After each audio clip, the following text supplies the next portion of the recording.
Bonjour à tous, je suis Bastien Lombard, donc jeune agriculteur éleveur à Saint-Mémy dans la Marne, donc polyculteur et éleveur au vin.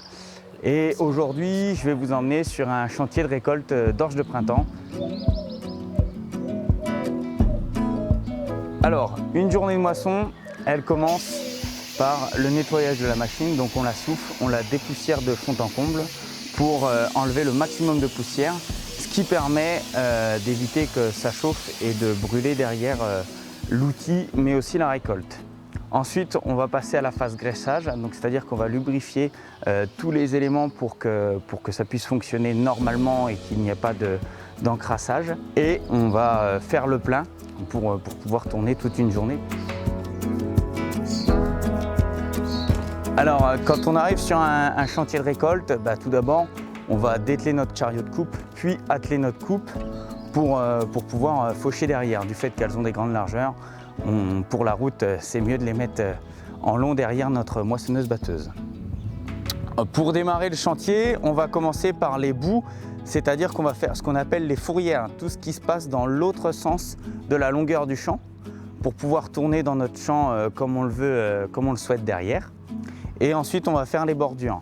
Aujourd'hui, nous travaillons avec plusieurs agriculteurs dans le but de limiter les coûts de production par rapport au matériel et aussi améliorer nos débits de chantier.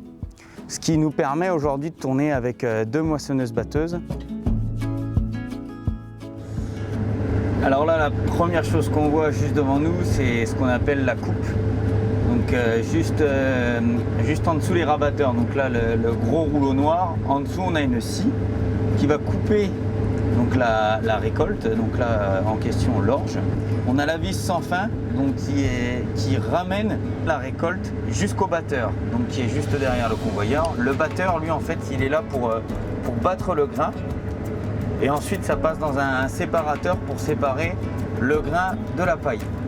Alors la paille, on la retrouve comme on la voit en andin à côté ou alors broyée pour qu'elle reste dans le champ.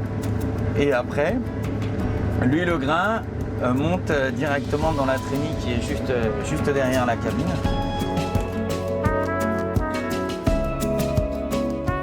Je m'appelle Amaury Maréchal, je suis salarié agricole à Châlons-en-Champagne.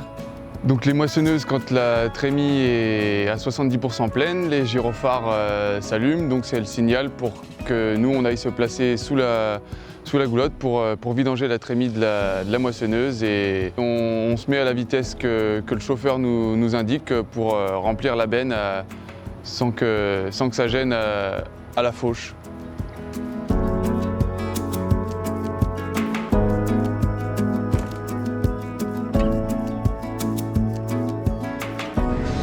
Donc là, ici, c'est tout l'écran de bord de la moissonneuse, avec mon régime moteur, mon régime batteur.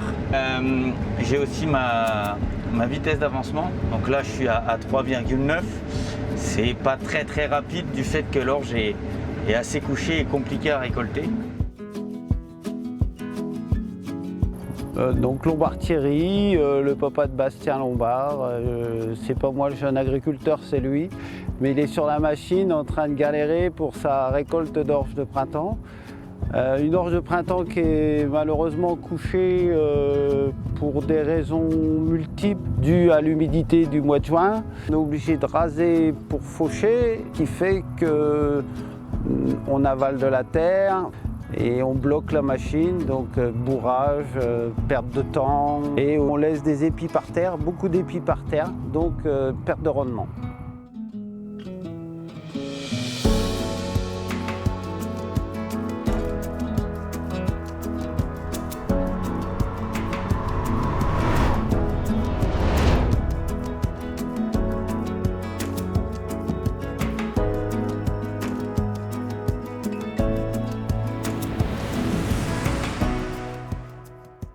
Vous avez pu voir ce que c'était qu'une journée de moisson qui est au cœur de notre métier pour nos récoltes. C'est le travail d'1 an et c'est une grande passion pour nous de le faire.